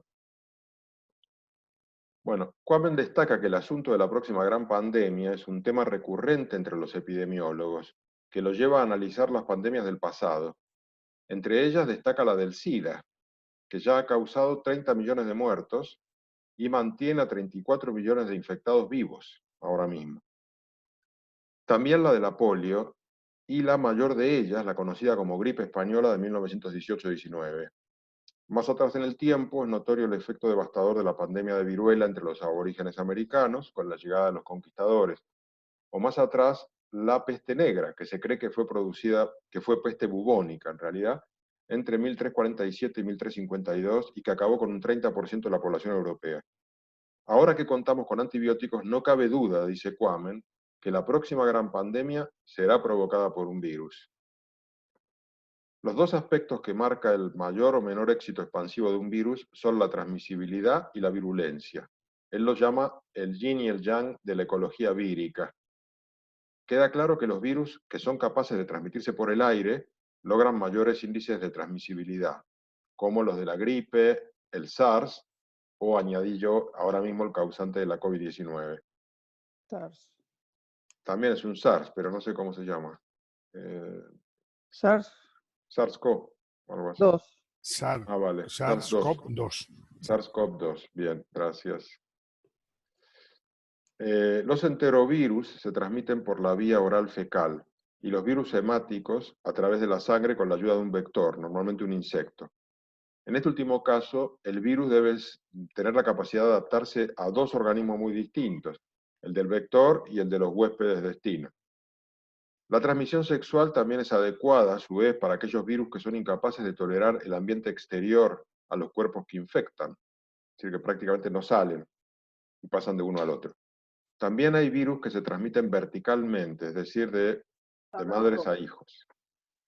Por su parte, la virulencia es un concepto más complejo. Se suele considerar que una de las claves de la supervivencia de un virus pasa por encontrar un equilibrio con la letalidad que induce en el huésped, de modo que no se quede sin alojamiento antes de poder transmitirse a un nuevo huésped. Tanto el VIH-1 como la rabia son enfermedades víricas que indefectiblemente conducen a la muerte del huésped, pero sus estrategias de transmisibilidad difieren enormemente. Mientras la rabia es un proceso de muerte muy rápido, y el virus tiene escaso tiempo para transmitirse a través de los mordiscos desesperados del perro infectado en sus momentos finales, el VIH-1 puede estar latente durante una década en el torrente sanguíneo antes de provocar la muerte del huésped, contando con muchísimo tiempo para lograr su objetivo de transmisión. David Quammen cuenta el caso del virus de la mixomatosis en los conejos australianos, que espero que no se dé aquí cerca de tu casa, Julio, que con la evolución fue reajustando su virulencia. Se trata de un caso de introducción de una especie exógena a un nuevo territorio. A mediados del siglo XIX, un terrateniente blanco llamado Thomas Austin introdujo conejos salvajes europeos en el paisaje australiano y produjo un desastre ecológico. Es increíble porque en aquel entonces aquello era visto como algo, no sé, supongo que bueno, y se consideraban aclimatadores a esas personas que llevaban especies de un sitio al otro. En 1950, la población de conejos en Australia era de 600 millones. Es decir, que se produjo un disparo, disputándole la comida y la fauna y el agua a la fauna autóctona. El gobierno aprobó la introducción de un poxivirus importado de Brasil, dice una variedad, un tipo de virus mixoma, que infectaba a los conejos brasileños levemente y que esperaban que controlase levemente el problema de los conejos, pero resulta que en Australia tuvo un efecto devastador. Acabó con el 99,6% de la población de conejos europeos que vivían en Australia, y la transmisión contó con la ayuda de los mosquitos, que también fueron claves en el exterminio. Pero con el paso del tiempo, esa pequeñísima cantidad que sobrevivió, el 0,4%, se fue haciendo más y más resistente, y tras una década, la población de conejos volvió a crecer. Y David Quammen usa este ejemplo para defender su tesis de que la evolución reduce la virulencia y tiende a la tolerancia mutua entre patógeno y huésped. El ejemplo de los conejos de Australia y el análisis comparativo de las distintas cepas del virus que los enfermaba le permite a David Quammen extraer otra importante conclusión, que no es no mates a tu huésped al principio de un virus, sino es no quemes tus puentes hasta después de cruzarlos. Esa sería la premisa. Quammen hace referencia al trabajo de Anderson y May y su descubrimiento matemático de la ecuación que relaciona las variables de transmisibilidad y virulencia de un virus en una epidemia. Su ecuación demuestra que el éxito evolutivo de un virus está directamente relacionado con su tasa de transmisión en la población huésped e inversa, pero intrincadamente relacionado con su letalidad, con su tasa de recuperación y con la tasa de mortalidad normal por todas las causas. Bueno, y estos tíos plantearon una ecuación. Para concluir, Quammen trae a colación la entrevista que tuvo con el experto epidemiólogo Edward Holmes, de la Universidad de Pensilvania, quien le confirmó que la mayoría de los nuevos patógenos que surgen son virus ARN, una categoría que está en aumento y derivada de los crecientes procesos de zoonosis. Los virus ARN tienen una enorme ventaja, tienen mayor capacidad evolutiva, son proteicos y se adaptan con rapidez. Y además sus tasas de mutación no pueden reducirse ni sus genomas pueden ampliarse, por tanto se encuentran atrapados. ¿Y qué hace un virus atrapado? Pues salta de una especie a otra. Y entonces yo pregunto, en este caso, ¿cuántas pandemias más crees que viviremos en nuestras vidas? ¿Sigues teniendo ganas de salir del confinamiento después de leer este libro? ¿Cómo imaginas la sociedad post-COVID? Magda. Bueno, tengo muchas ganas de salir de confinamiento. No te afecta esta lectura. Empezando por la parte fácil. Bueno, evidentemente no me voy a pronunciar cuántas pandemias vamos a vivir, ojalá ninguna más, pero me pareció increíble el ejemplo que da David Quammen de la herpes B en la población de monos en el bosque de monos de Bali, 100%, o sea, Bosque de Bali es un parque natural muy grande donde hay muchísimos macacos y muchísima gente. Los macacos los tengo aquí, temáticos. ¡Uy, qué bueno! Ahí están los macaquitos. Pues estos literalmente se suben en la cabeza en este bosque y en otros templos, pero en este bosque especialmente. Entonces lo que hay que hacer es dejarles subirse en la cabeza, dejarles subirse en los hombros, no intentar a molestarles porque entonces se ponen más nerviosos y empiezan a morder y tal. Pero la interacción entre la cantidad de hombres y cantidad de monos en este bosque y en muchos otros templos, pero en este particularmente, es brutal, porque cualquier objeto que uno tiene en la mano lo arrebatan, o sea, son muy atrevidos estos monos, no tienen miedo a los humanos, saben que son más rápidos, que son más reactivos, y entonces, pues, tendría que haber muchísimos casos, ¿no?, de herpes B. Y no obstante no las hay. Y en todos los otros templos por Asia que tienen exactamente las mismas características. Están llenos de macacos, los macacos van sobre todo por la comida, si ven a alguien bueno, ahora cogen todo, cogen los móviles, cogen las botellas, cogen todo, de manera que lo más seguro es moverse ahí sin nada. Pero eso hace pensar, claro, es una conclusión que no es para nada válida porque es simplemente sacada de la observación, que no ha de ser tan común, afortunadamente, ¿no? La zoonosis, porque si no estaríamos, pues estaríamos todos fatal. Eso es lo que dice Jorge, en el túnel este de los murciélagos, pues pasaría lo mismo. Nos metemos mucho en este tipo de ambientes y enfermamos, pues afortunadamente, muy pocos. Así que pues hay que ser optimista. No es que no habrán pandemias, pero que no van a ser proporcionalmente frecuentes al contacto, ¿no? De hombre, animales salvajes y teniendo en cuenta la cantidad de patógenos que estos llevan. No, y yo diría, ahora te doy la palabra, Julio, que si hiciésemos ahora un ranking entre nosotros 10 que estamos conectados ahora, de quién va primero en exposición a animales con peligro de zoonosis, va primera Magda, pero de lejos, con las garrapatas, los monos subiéndote a la cabeza. Ya no te quiero preguntar si Los luego... murciélagos, ¿También? incluidos también. Sí, ya me he metido en muchas cosas con murciélagos, muchas. Bueno. Menos mal que es virtual esta reunión, si no ya estaría preocupado. Me estaría poniendo la mascarilla. ¿Quién había pedido? Miguel, ¿no?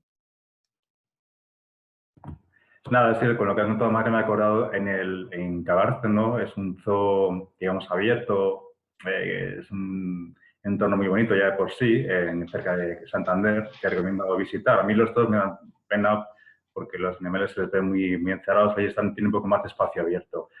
Y recuerdo, he ido varias veces, y una de las veces estaba con mi hermano, su mujer, mi sobrina, y nada, pues los monos, los macacos estos aparecen por la mesa y te cogen lo primero que pillan y se van corriendo, ¿no? Y era muy gracioso. Pero es que esta última vez que he estado, claro, los ves ahí sentados y están los macacos sentados en el lomo de los ciervos, quitando los piojos, por aquí, haciendo la peluquería y tal. Y es que parecen muy humanos, ¿no? Y muy despiertos. Y claro, ves que un coche para y que le echa comida y que se acercan, pues tú haces lo mismo, no sé qué y tal. Y claro, te das cuenta de, cuando eres consciente de todo esto, te das cuenta que cuando dicen no echar de comer a los animales, no es solo para cuidar de ellos, sino también para cuidarnos a nosotros, ¿no? Porque, pues yo qué sé, pues para dar un salto, supongo. Y no, es que me he acordado cuando lo ha comentado Marta. Algo también que estaba pensando en cuanto a lo que hemos leído, no es una respuesta a las preguntas, pero decía que los virus de tipo ARN tienen más facilidad para mutar. Claro, tendemos a pensar que las mutaciones son siempre para evolución. Muchas mutaciones son pasos en falso, que no te llevan a ningún lado. Y me pregunto si esto que planteaba Kwame, de que con el tiempo hay como un principio que hace que el virus acabe adaptándose, haya un equilibrio entre el huésped y el virus, si no puede ser porque estas mutaciones lo debilitan en lugar de hacerlo aún más mortífero o más contagioso. Nada, solo una idea. Fermín. Yo tengo la respuesta, Miguel. Cuando hay 1.000 millones de virus y mutan, los que realmente mutan en sentido de daño para el propio virus, se han eliminados y sobreviven por ley Darwin, por el sistema evolutivo, aquellos que se adaptan al sistema. Entonces las mutaciones que permiten que aquellos virus, los pocos virus que hayan mutado en el sentido de adaptarse mejor al sistema, son los que sobreviven. Y así es como funcionan. Las mutaciones que realmente tiran para adelante son aquellas que se adaptan mejor al nuevo sistema. Así tiene su explicación. Si hay 1.000 millones de virus y 200.000 mutan en sentido mortal, pues se morirán, pero aquellos que muten en sentido en el que puedan seguir desarrollándose con mejor perspectiva, o sea, que les crezca el cuello a la jirafa, pues mejor para ellos, ¿no? Sí, ese es el principio de la evolución. Lo que pasa es que si esa aleatoriedad hace que las mutaciones suceden una tras de otra sin una orientación, evidentemente la selección natural hace que se queden lo mejor, ¿no? Para ellos. Pero si eso sigue mutando aleatoriamente y ninguna de las mutaciones lleva a una mejora sustancial de toda la especie de virus, pues puede ser que eso pierda fuerza o capacidad de contagio o capacidad de letalidad. Pienso, no sé, es una idea que puede ocurrir y que puede explicar. De hecho, es una de las cosas que se plantean, ¿no? Que este virus o que los virus que tienen al principio son más virulentos y que pasado la primera ola o varias olas, después no son tan virulentos. Eso es lo que he leído. No sé si está relacionado con esto, no lo sé. Realmente no. Realmente cuando se consigue que un virus sea menos virulento, ese es el que se utilizará como vacuna. Es decir, que lo que haríamos sería conseguir virus. Generalmente muchas de las vacunas son virus atenuados, son virus que se ha conseguido que no tengan letalidad y entonces se usan para eso. Pero realmente las mutaciones siguen siendo aleatorias. Las mutaciones en general, tanto de las células propias vivas como de estos elementos de códigos genéticos de tipo ARN o ADN, son mutaciones esporádicas que van surgiendo de forma aleatoria y evidentemente lo que pasa por ley de selección natural, sobreviven aquellos que se adaptan mejor al entorno. Si nosotros modificamos el entorno, como decía Jorge, y solemos modificar mucho el entorno y muy alterarlo, pues sobrevivirán aquellos que se adapten mejor al sistema. Perdón, y ahí seguirá la historia. Yo creo que seguirá existiendo este sistema ecológico donde cada uno sobrevive adaptándose al entorno. Los que tengan mejor capacidad de responder del sistema con un sistema respiratorio o inmunológico más adecuado sobrevivirán, los que no caerán y así sucesivamente. Es un equilibrio de especies. Si nosotros rompemos un poquito el equilibrio, pues se adaptará o se ajustará por otro lado y vendrán otras epidemias, otras pandemias y nos ajustarán. Yo creo que nos irán ajustando. Igual que la naturaleza nos irá ajustando en el entorno ambiental, pues sí, igual. Yo creo que nos iremos ajustando, entiendo yo. Lo que quería decir, con independencia de que el ser humano pueda atenuar un virus para, bueno, pues para defenderse de él, yo quería decir que si puede ocurrir que estas mutaciones pueden llevar a mejoras, pero que haya una mejora, pero hay una mutación que la mejora que ha conseguido la pierde. Con lo cual, las sucesivas mutaciones no tienen por qué mejorar lo anterior. Es un poco lo que yo quería decir. Al ser aleatorio, lo que ha sido mejora y ha sido selección natural, pues puede perderse en las siguientes mutaciones. Es lo que No sé qué, Miguel, tú hablas de mejora, pero ¿qué es mejora? Que perdure más. Bueno, Mejora. hablo de mejora para el propio virus, es decir, aquello que hace que aquellas cambios, modificaciones genéticos que hacen que el virus sea más contagioso o tenga una estrategia como la que hemos leído, un virus de SIDA que puede estar 10 años siendo un huésped y cuando ha contagiado lo suficiente, entonces ya se carga al paciente, al huésped, ¿no? Lo de los puentes, ¿no? De no quemar el puente hasta que lo haya saltado. Esas son posibles mejoras, pero claro, lo que me sorprende es si hay tanta aleatoriedad en las mutaciones, en estos tipos de virus ARN, esa aleatoriedad en las mutaciones no implica que sean para mejor, para beneficio propio, que haga que el virus sea más contagioso o más virulento. Es que un virus virulento realmente no es un virus muy evolutivo, porque si mata al paciente, pues no puede extenderse. Sí, te voy a dar si puedo, te doy una explicación con bacterias. Los virus son lo que hemos visto, no sabemos si son elementos vivos o no, pero las bacterias sí. Cuando aparece una nueva enfermedad con una bacteria y encontramos un antibiótico que puede matarla, pues evidentemente ese antibiótico la mata. Lo que hacemos es cultivar esa bacteria en una placa de Petri con una alimentación para que la bacteria crezca. Le ponemos el antibiótico y mata a todas las bacterias. Mata a todas. Pero si alguna sobrevive, esa se multiplicará y esa será resistente a ese antibiótico. Y aparecen las resistencias a los antibióticos. Un antibiótico mata a todas las bacterias. Las bacterias mutan como mutan los virus, pero alguna muta en el sentido de hacerse resistente a ese antibiótico. Esa que muta es la que sobrevive y crea su población. Ya tenemos una bacteria que es resistente al tratamiento. A partir de ese momento, las bacterias que van a proliferar van a ser las que son resistentes al tratamiento. No es una mejora, simplemente es un cambio que hace que, por selección natural, sobreviva a aquellos elementos que se han adaptado a un entorno. Vamos a mirarlo como que la bacteria simplemente se ha adaptado a vivir a pesar de tener encima un antibiótico que podría matar a sus antecesores. Simplemente se protegen. No es tampoco protegerse, simplemente es adaptación al entorno.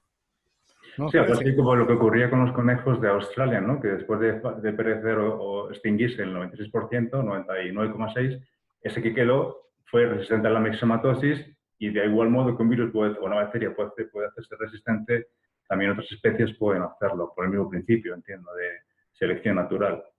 A mí lo que me parece súper cuestionable ahora que leo este libro y esta idea de que el ser humano puede llevar especies de un sitio al otro, se puede llevar a sí mismo de un sitio al otro. Todo eso es muy contradictorio con la lógica de los equilibrios ecológicos. Entonces yo no sé si estamos dispuestos a revisar eso o nos vamos a fortalecer con nuestras vacunas y nuestra medicina para seguir a nuestro aire y ya se organizarán los demás restableciendo el equilibrio como puedan. Que yo creo que es eso lo que estamos haciendo, porque nadie se está cuestionando el dejar de hacer viajes, el dejar de importar animales de un sitio al otro. El ser humano está haciendo y deshaciendo como se le ocurre. Yo no sé si al final, después de este episodio, va a haber cambios respecto a eso. Me parece que no. Ahora está la esperanza de la vacuna, con lo cual cuando esté la vacuna ya consideraremos que se ha resuelto y ya va y sigamos. Adelante. Antonio. Es posible que sí, que volvamos a lo de antes, ¿no? Porque a mí me parece que sí.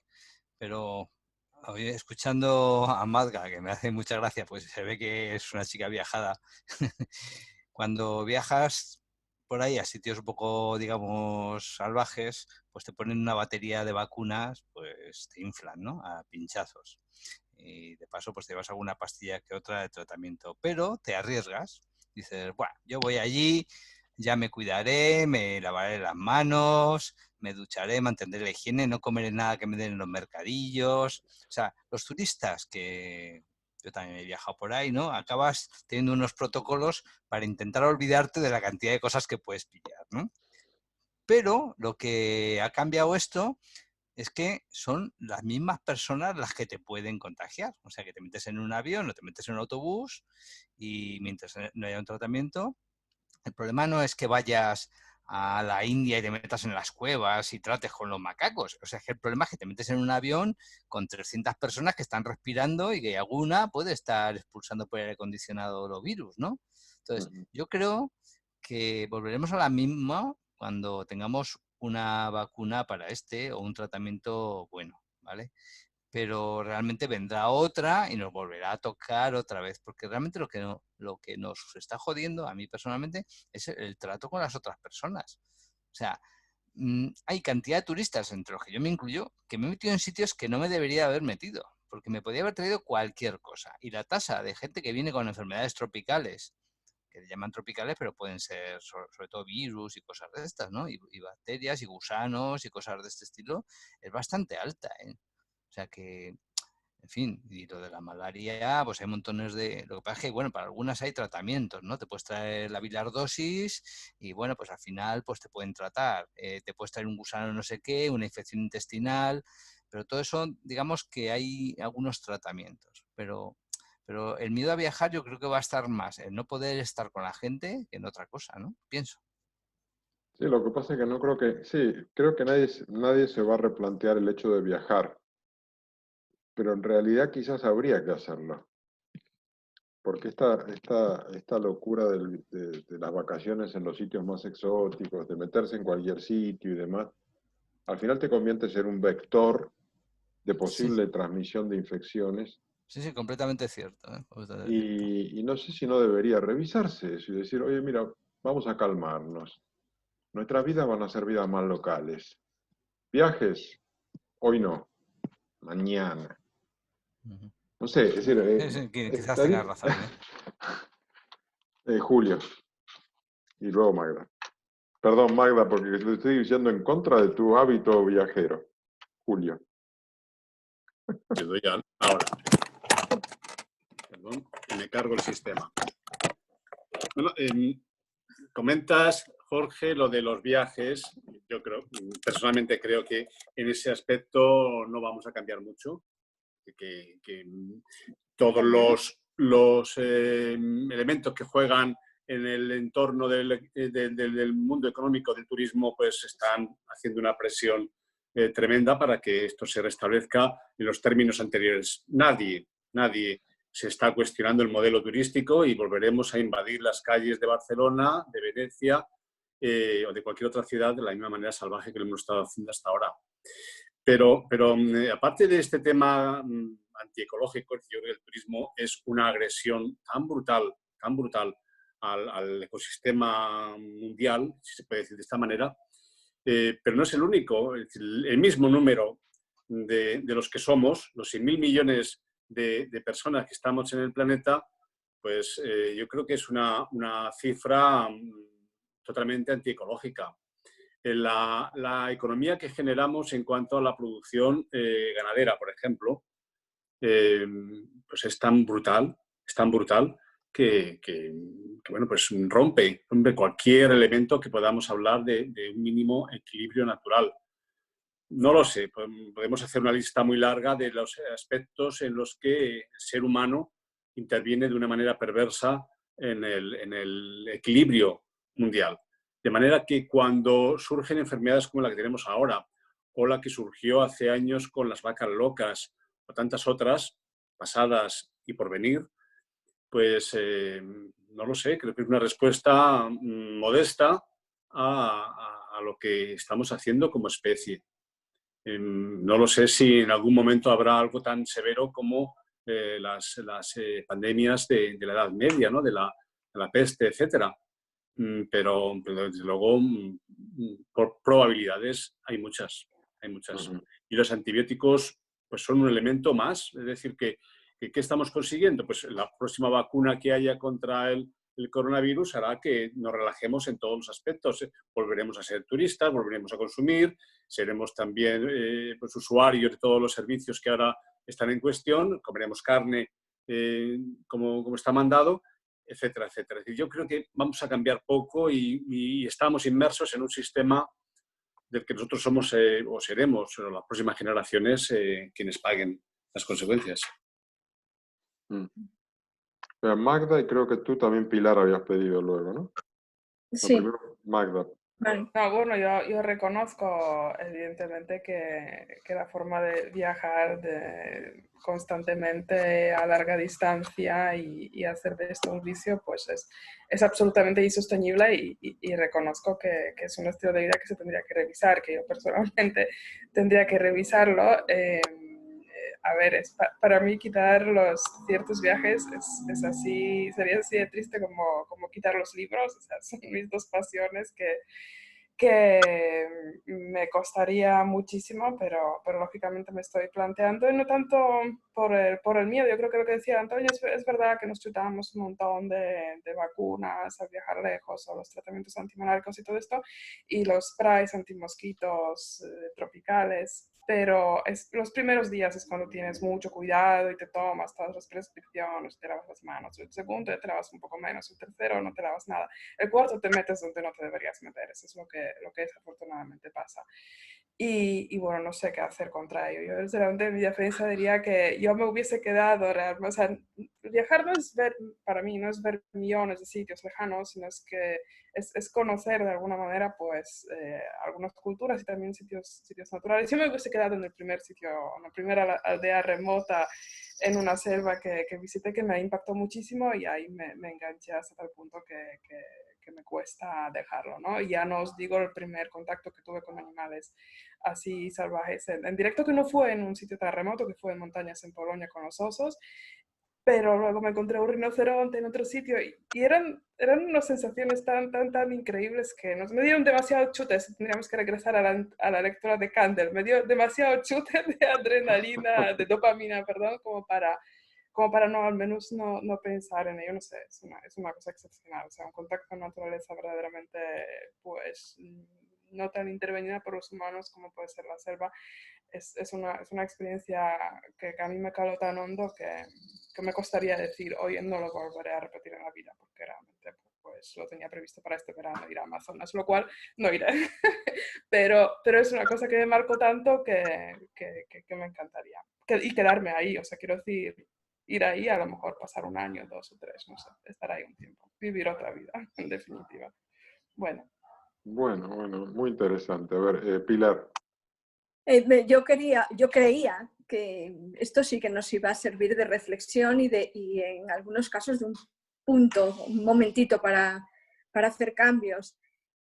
Lo creía firmemente, ahora ya no, porque hay cantidad de intereses económicos que nos impiden pensar. Hoy yo me he quedado muy sorprendida con la intervención de Pedro Sánchez haciendo un llamamiento al turismo otra vez bestial, diciendo que España estaba preparada, que estuviésemos todos tranquilos y diciendo que la Liga vuelve el 8 de junio.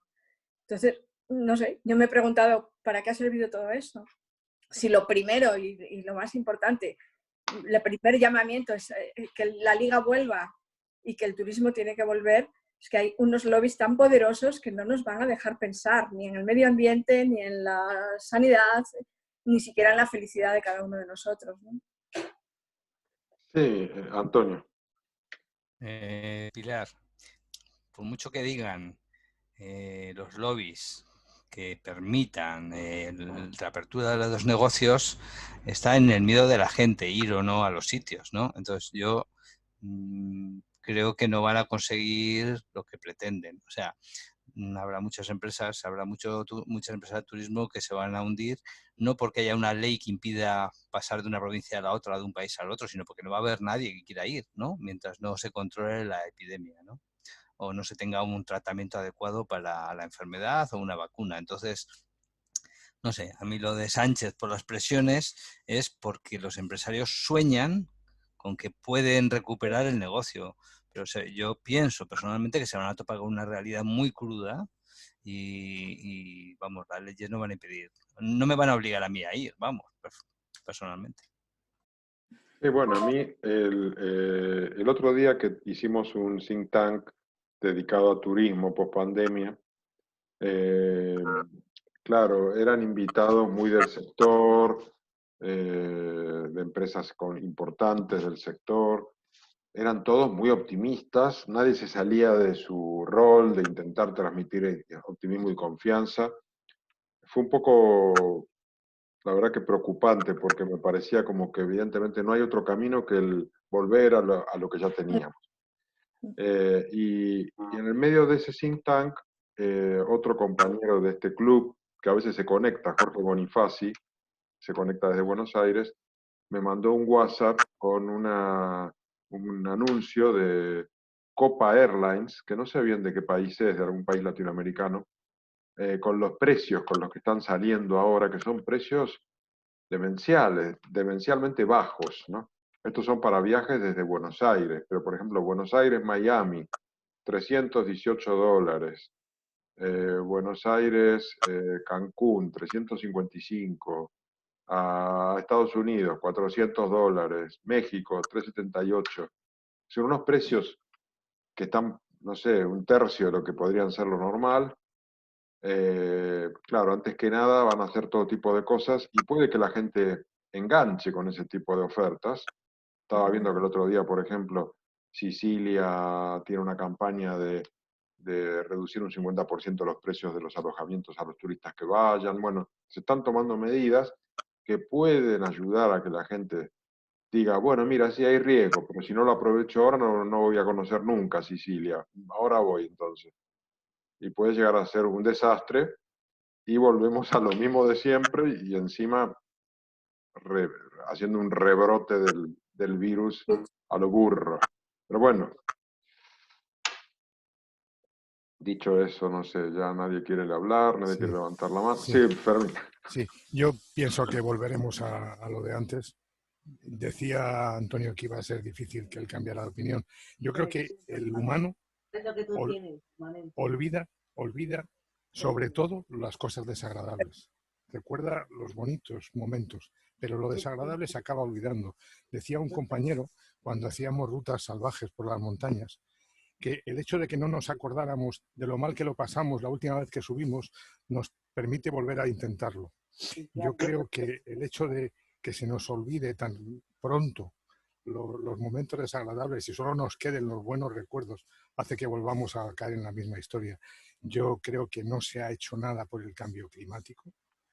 Creo que todos seguimos andando con automóviles que están contaminando. Estoy casi seguro que ninguno de los que estamos aquí no usa ningún sistema contaminante y sin embargo, bueno, pues nos vamos olvidando enseguida de esas cosas y yo creo que nos olvidaremos igualmente del COVID hasta el siguiente COVID.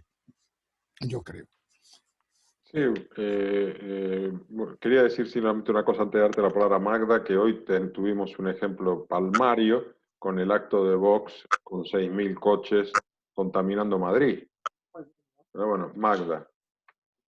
Yo para contrarrestar mi terrible imagen que doy de una viajera que contamina el mundo yendo en aviones de larga distancia, os voy a decir que día a día me muevo solamente en bicicleta, yo no uso el coche para nada.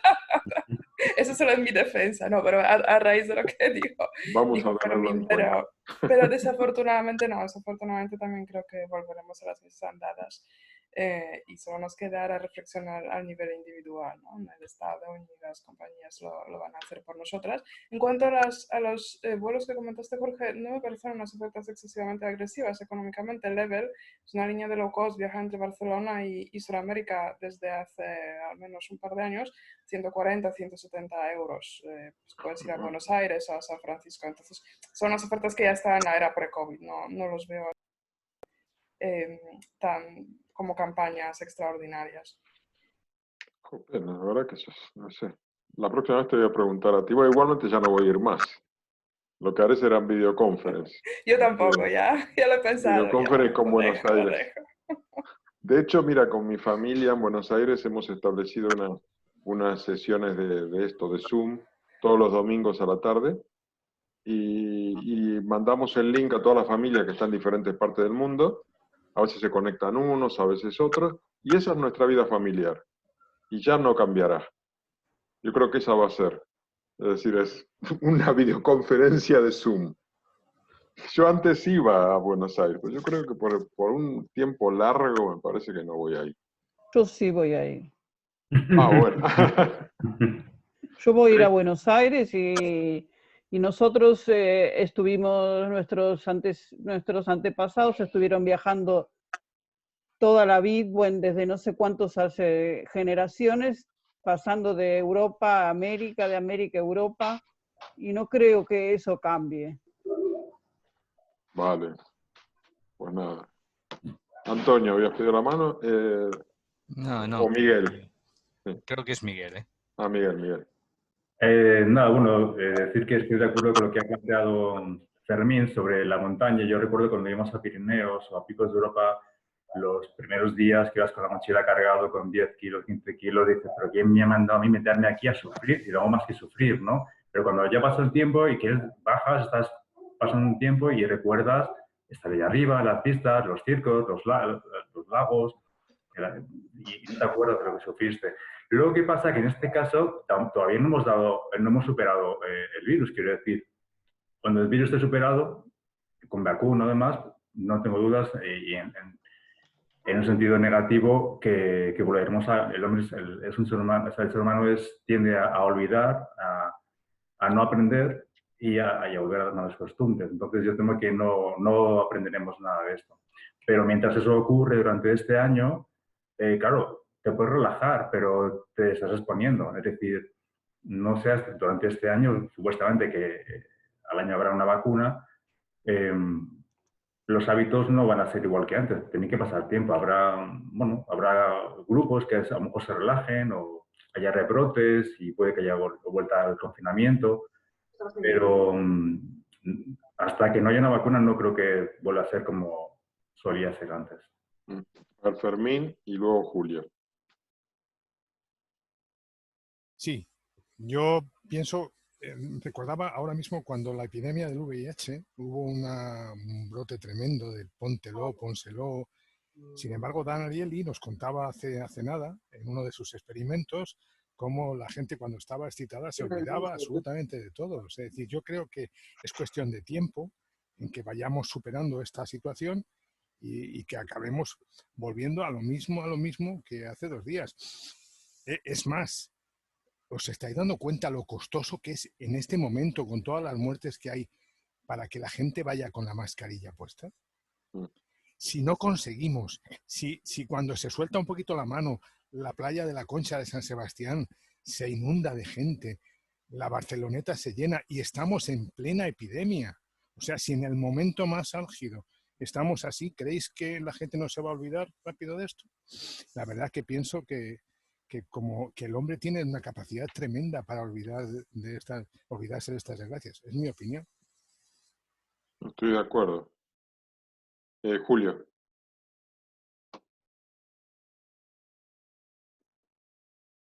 Sí, es que iba a poner justo el ejemplo que ha comentado Fermín sobre el SIDA, sobre el VIH.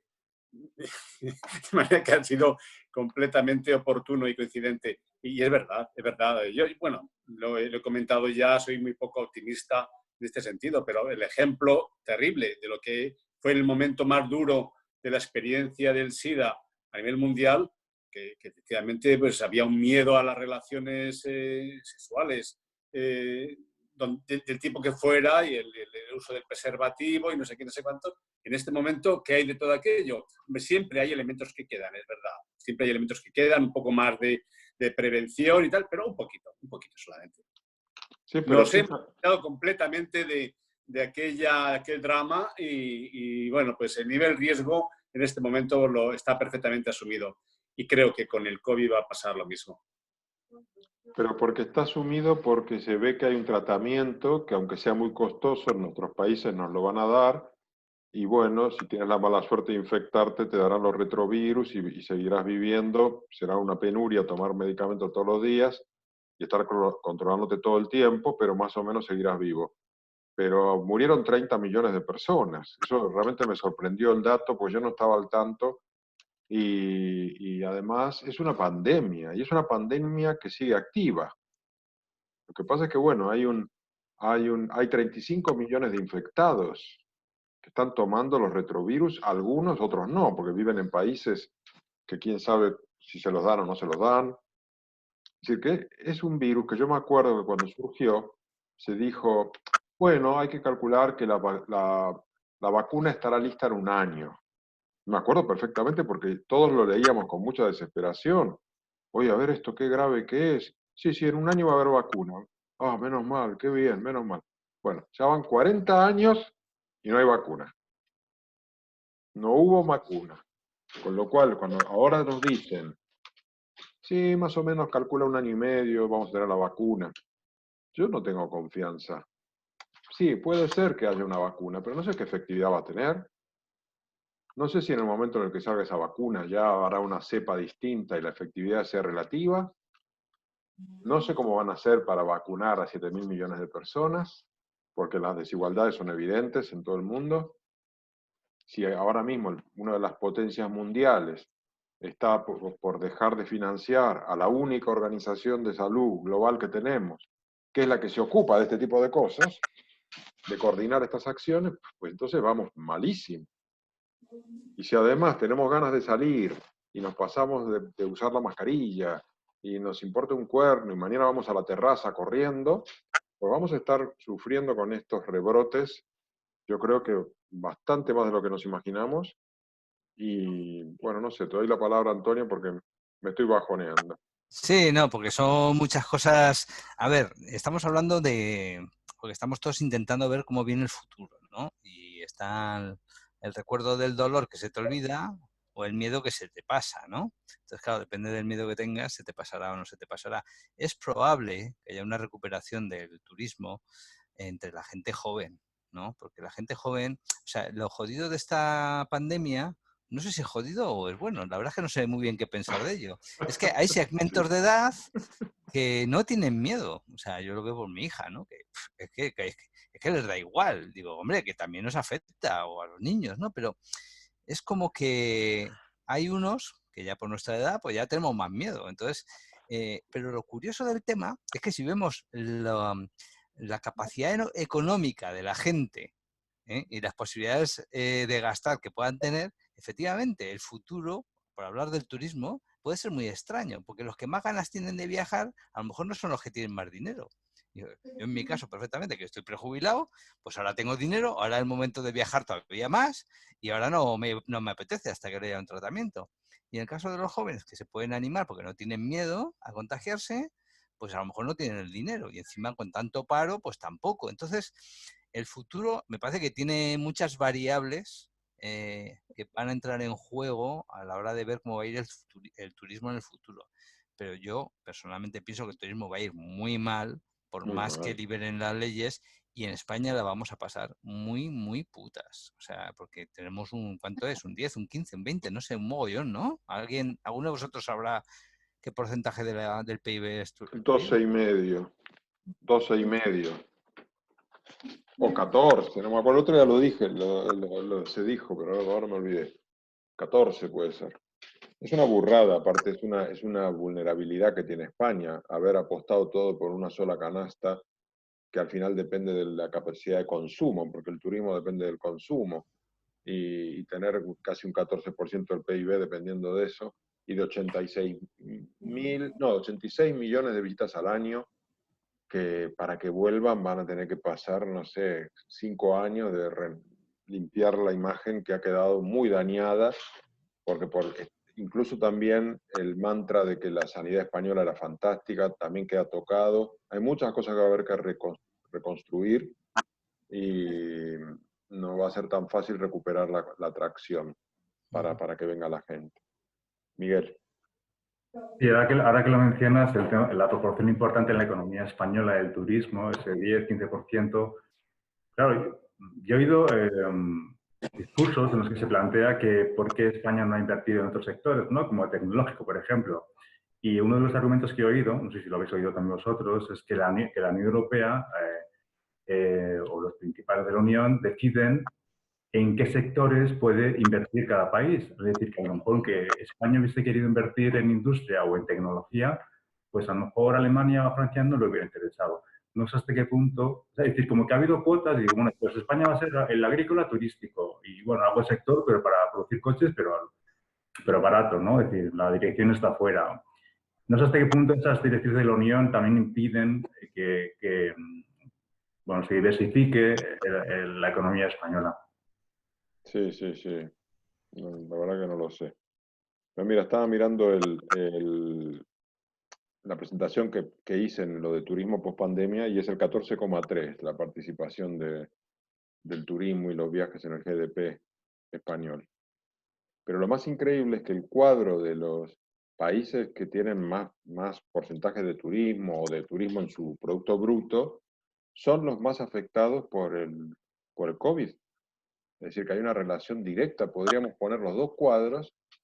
Es decir, que los países que tienen más turismo son los países que tienen más movilidad social y esos países son los que tienen más contagio.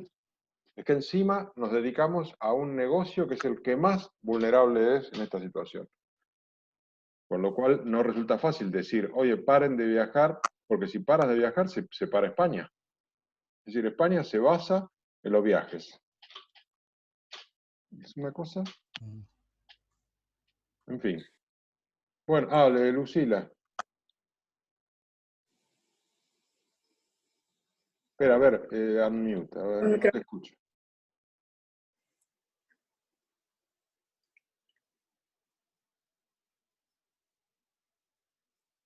Espera, te lo doy yo el unmute. Espera un segundo. Lo que pasa es que no. A mí no me hace caso, lo tienes que hacer tú. No sé por qué. Ahí estás, ahí estás. A ver, ¿me oís ahora? Sí. ¿Me oís ahora? Sí. Perfecto. Bien. No, que os quería comentar algo que me ha surgido hoy en relación a todas estas cosas. De que la gente, evidentemente, pues se anima, empieza que ya nos abren las puertas y ya nos vamos enloquecidos a todos los lados y a volver a hacer las cosas de nuevo. Pero también lo que veo es que están planteándose que va a haber un repunte con toda normalidad. O sea que eso que también me sorprende. No sé si es porque piensan que bueno, pues que se van a pasar seguro y que esto va a volver a tener un repunte. El caso es que mi hija se iba a casar el día 17 de abril. Entonces tuvo que suspender la boda, evidentemente. Y hoy hablando con ella, me comenta que le habían dado hora de nuevo para casarse el 17 de octubre, en el mismo sitio, en fin, con todas las cosas iguales. Entonces dije, bueno, pues tomo nota y tal. Dijo, bueno, nos han dado una segunda fecha, el 14 de abril del 2021. Es decir, que ya calculan que posiblemente para octubre pueda haber otra vez una situación que no permita celebrarse la boda, con lo cual ya te lo dan para abril del 21 para mayor seguridad. Fíjate O cómo sea que... hasta el amor hay que postergarlo por culpa del COVID-19. Bueno, a lo mejor es una Pues oportunidad. sí. Piensen 2 veces, ¿no? Bueno, lo que también me comenta ella es que después de tantos días de confinamiento, dice, mamá, en vez de casarme creo que me voy a divorciar. O sea que no va a terminar casándose, sino que antes se va a divorciar. Después de tanto confinamiento y tanto la niña, el marido, ahí todo el lío. Y el otro día me lo decía desesperada, decía, bueno, mamá, que sepas que en vez de casarme me voy a divorciar. Pues eso. Pero ya están dando 2 fechas con vistas a que haya los repuntes consabidos. Sí, sí, sí. Pilar. No sé si habéis leído hoy, no sé en qué periódico lo he leído, una noticia que a mí me dejó sorprendida, que están subiendo muchísimo los alquileres por los divorcios y por el turismo, los alquileres de los pisos.